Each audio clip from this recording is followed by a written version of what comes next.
You're listening to Scientific Giants Who Changed the World. Each episode stands beside one mind and follows a thread of curiosity until it ties to the world we inhabit. Today we meet a man who lived inside quiet routines, surrounded by monastery walls, seasons, and garden beds.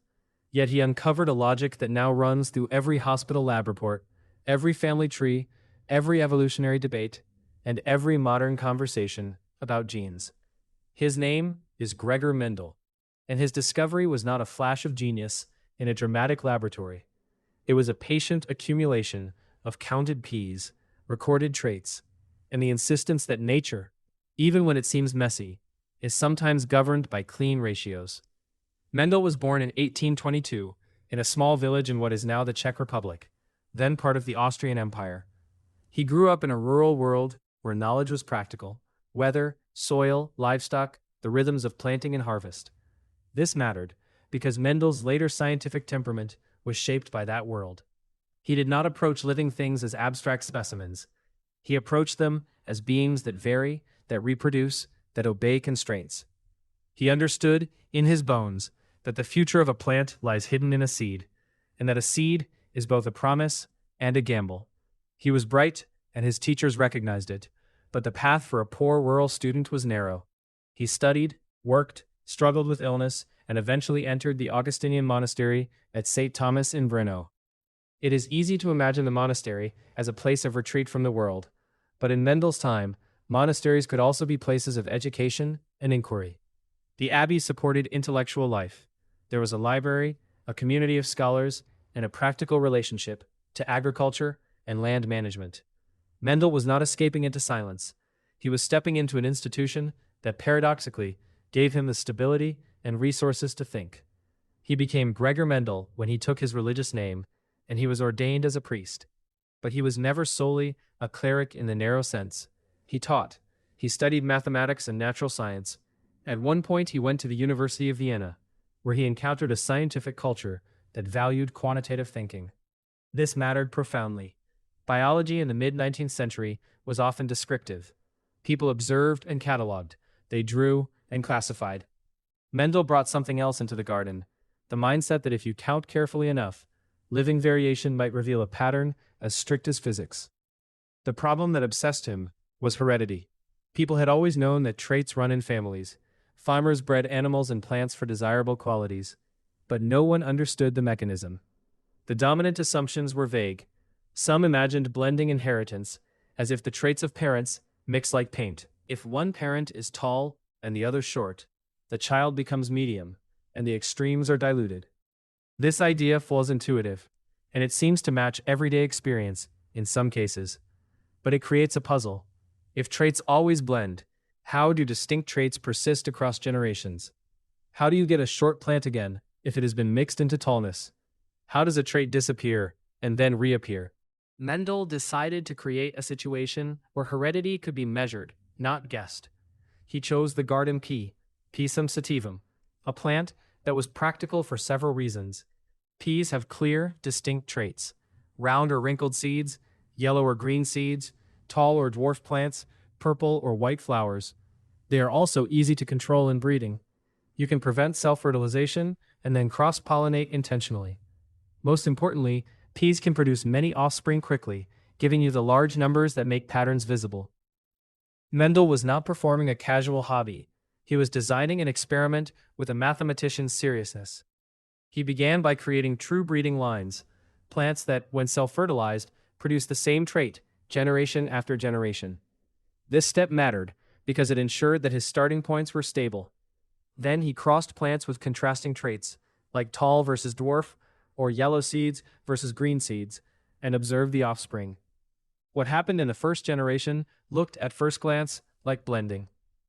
But it wasn't. When Mendel crossed a true breeding tall plant with a true breeding dwarf plant, the first generation of offspring was all tall. The dwarf trait seemed to vanish. When he crossed yellow-seeded with green-seeded, the first generation was all yellow. One trait dominated, the other retreated from view.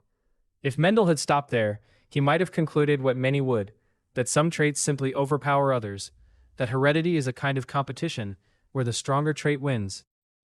But he did not stop. He let the first generation plants self-fertilize and produce a second generation. And in that second generation, the vanished trait returned. This return was the key. The dwarf plants reappeared. The green seeds reappeared. The wrinkled seeds came back. It was as if the trait had been hiding, not destroyed. Mendel counted the results, and he saw something startling. The traits reappeared in ratios that hovered around 3-1. Roughly 3/4 of the second generation showed the dominant trait, and about 1/4 showed the recessive trait. This was not a poetic metaphor. It was arithmetic. He repeated the experiments across multiple traits over years, and the ratios held. The numbers were not always exact, because biology is not an idealized machine, but they were close enough, consistently enough, to suggest a rule. From this, Mendel inferred something radical. Heredity is particulate. Traits are not blended into one another. They are carried by discrete units, what we now call genes, passed from parents to offspring. Each organism carries 2 factors for each trait, one from each parent. These factors can be different, and their combination determines the visible trait. One factor can be dominant, masking the other in outward appearance. But the masked factor still exists, and can be passed on. He proposed what we now describe as the law of segregation. During the formation of reproductive cells, the paired factors separate, so each gamete carries only one factor. When 2 gametes combine in fertilization, the offspring again has 2 factors. This simple mechanism explains the 3-1 ratio. If the first generation has 1 dominant and 1 recessive factor, then their gametes can carry either factor, and the combinations in the second generation produce a predictable distribution. 1/4 with 2 dominants, half with 1 dominant and 1 recessive, and 1/4 with 2 recessives. That last group shows the recessive trait, which is why it reappears. Mendel went further. He studied crosses involving 2 traits at once, say seed color and seed shape, and found that traits often assort independently. This became the law of independent assortment. The inheritance of one trait does not necessarily affect the inheritance of another, as long as the factors are not linked. He did not know about chromosomes or linkage, but the general principle was there. Heredity can be decomposed into units that combine in systematic ways. Think of what this meant in the context of the 19th century. Charles Darwin was developing the theory of evolution by natural selection, published in 1859.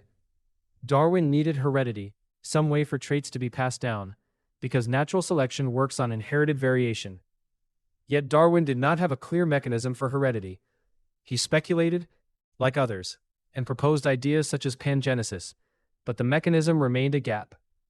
Mendel's work, done in the same century, quietly filled that gap. It showed how variation could persist, how traits could be hidden and then reemerge, how inheritance could maintain discrete differences rather than blending them away. If Mendel's logic had been widely understood and connected to Darwin's ideas sooner, the synthesis of genetics and evolution might have happened earlier. But it didn't, and this delay is one of the strange tragedies of scientific history. Because Mendel's work, when he published it in 1866, was largely ignored. This is hard to accept at first. The story is so clean. Monk counts peas, discovers heredity, changes biology. But history rarely rewards clarity on schedule. Mendel published his results in the Proceedings of a local natural history society. The scientific community's attention was scattered. Many biologists were not trained to think mathematically. Some may have found his work too abstract, too numerical, too far from the descriptive style of natural history. Others may have read it without grasping its implications. Mendel, for his part, did not have the institutional power or network to push his findings into the mainstream. He continued working, attempted other experiments, including on hawkweed, a plant with complicated reproduction that did not yield the clean ratios of peas. This may have frustrated him. Eventually, he became the abbot of his monastery, a role that came with administrative burdens and political struggles, including disputes over taxation. The man who had once spent years counting pea traits now had to count budgets and letters. The world's noise pressed in. Mendel died in 1884. Not famous, not celebrated as the father of genetics. That title would come later, after his work was rediscovered around 1900 by scientists who were themselves wrestling with heredity, and found, in Mendel's old paper, a logic that suddenly fit the accumulating evidence. The rediscovery is often associated with figures like Hugo de Vries, Karl Correns, and Erich von Tschermak. who independently encountered Mendelian ratios and traced them back to Mendel. Once the world had begun to ask the right questions, Mendel's answers became visible. And then everything accelerated. Chromosomes were identified as carriers of hereditary information. Genes were mapped. Mutations were studied. Mendel's factors became the foundation of genetics. In the 20th century, as molecular biology emerged, the abstract factors gained physical embodiment in DNA sequences. But the conceptual leap, the insistence that heredity is particulate and rule-governed, was already there in Mendel's garden. So how should we remember Gregor Mendel? We should remember him as the monk of ratios, the man who believed that life could be understood by counting without losing its mystery. We should remember his discipline, not just the discipline of a priest, but the discipline of an experimenter who refuses to be satisfied with a story that cannot survive arithmetic. He did not reduce life to numbers in order to diminish it. He used numbers as a lantern, a way to see order in what looks like a tangle. We should also remember the loneliness of his discovery. Mendel is a reminder that being right is not enough to be heard. Science is not only a set of truths, it is a community, a language, a moment in history when the community is ready for a particular truth. Mendel spoke before most listeners could understand the grammar he was using. His paper waited like a seed in the soil, dormant until conditions were right. If you want a final image, picture Mendel in the garden, not in a romantic haze, but with practical hands and a notebook, moving from plant to plant, controlling pollination, labeling pods, harvesting, counting again. Picture the patience required to produce thousands of data points in an era without computers, without modern statistics, without the cultural expectation that a priest should be doing science. That patience is part of the discovery. The laws of inheritance did not announce themselves.